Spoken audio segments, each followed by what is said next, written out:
Girl delivers packages in a BMW every day and earns $1 million a month because she is a professional courier. Anything that courier companies dare not deliver, she can deliver on time, if necessary. She can even help you chase a train, but the prerequisite is that the tip must be adequate. She works at a car repair shop. On the surface, she says she is working, but in reality, she secretly takes on courier services for the boss. One day, a thug called for a courier service to save his life. The girl arrived at the designated location on time to wait, but when the thug saw that the driver was a girl, he kicked his henchman, seeing that their enemies were right behind them. They had no choice but to get into the car. The girl told them to fasten their seatbelts, then stepped on the gas and took off.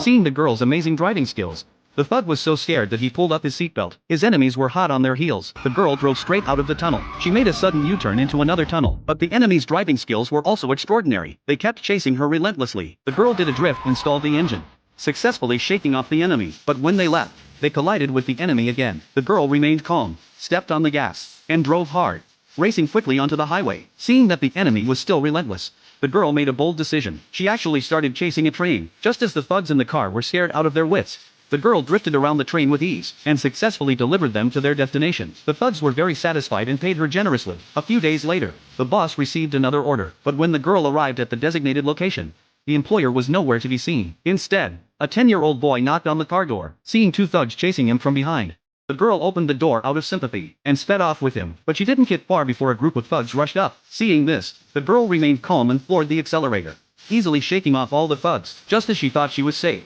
the leader of the thugs suddenly blocked her path. At that critical moment, the boy's father suddenly rushed out and smashed a stick into the thug's car. Although the man was successfully knocked away, his son was successfully rescued by the girl. The girl took him to a safe place, but the little boy refused to leave because he had no one else but the girl. Seeing that the girl was reluctant to take him in, the boy directly handed her a backpack full of money. It was only then that the girl realized that his father had stolen a key worth $50 billion to arrange the special delivery service for his son. Seeing the boy's pitiful state, the girl softened her heart once more. She believed the boy was in danger alone, so she brought him to a hotel to stay temporarily. She had thought this place would be safe, but what she didn't know was that the crime boss was the police station captain. Through surveillance, he quickly investigated their location. Just as the crime boss was about to search, the room was empty. As the cup fell to the ground, the girl heard a noise in another room. Realizing something was wrong, she hurriedly left. However, just as the elevator doors closed, a pair of large hands suddenly reached out. The crime boss then drew his gun and demanded the boy hand over the key. At that moment, the boy climbed out of the dining car and bit the crime boss. The girl immediately grabbed the gun and safely rode the elevator to the basement. Although the crime boss said goodbye to the girl, he wouldn't let them go.